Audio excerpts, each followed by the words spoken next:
Alan here. Our history, your story. And I've got a tale for you today. Well, not a tale, more of a question. And it's what's happening at Gilmerton Cove. Now, Gilmerton Cove is a unique subterranean structure. There's 7 rooms in all, and it's just below our feet. So if you look around, we're just in any street in Edinburgh.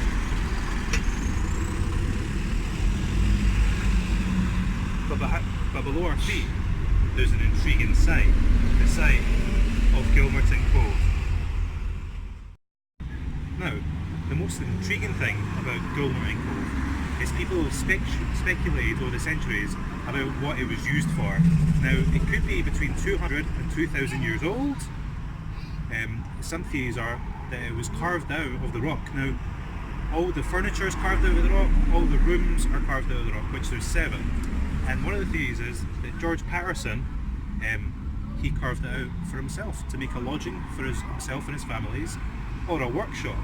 Now, the only thing that puts a dampener on that theory is, and as anyone who's been to any sort of historic site, is that where there's a fire, such as a fireplace or a blacksmith's forge, there's soot, and where there's soot, there's markings, there's black soot marks. So that's what happened.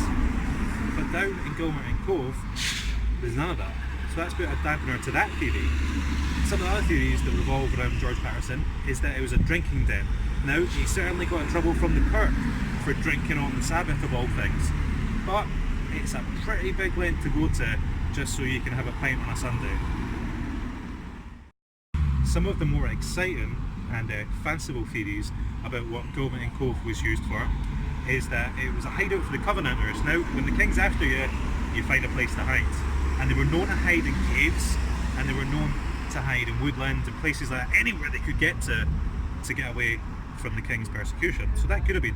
But the thing about that is there's no substantiation. There's no markings, there's nothing down there that could suggest that they were there. So that's substantiated again. And because we're near the town of Roslin Chapels, there's also Mason's marks there, which we'll get to in a sec. Is that it's to do with the Knights Templar or Freemasonry. Now, same story with the Covenanters, the Templars. Now, the town of Temple is actually not that far from here either. The Templars were persecuted and they fled and they tried to find refuge wherever they could. See what I mean? Edinburgh, any street in Edinburgh, and because of that, we get noises. Now, the Templars could have been here. If they were, they didn't leave any evidence.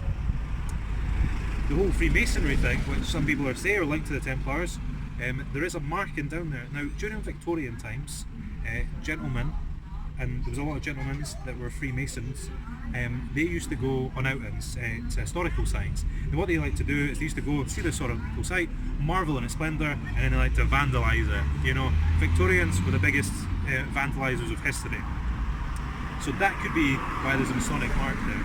Now there is others. There's also a what looks like a bed. Now there's a part in the Masonic ritual where something happens that could be associated with. Now that thing is when the Master Masons brought back from the dead, metaphorically. So that could be used for a ritual.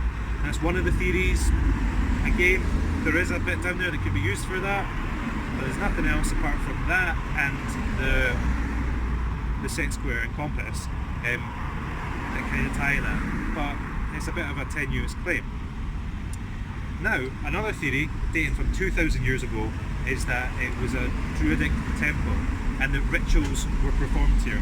Now, it's certainly the case that when it was excavated, that the site was backfilled, and it was an organised backfill, so it could have been that because it was a sacred site, they backfilled it to keep it sacred. There's Neolithic areas, you know, there's some standing stones within the area, so again, that could be the case, but it's difficult to, again, substantiate that theory. One of the other theories is, because this was a mining community, is that they went looking for minerals, didn't find it.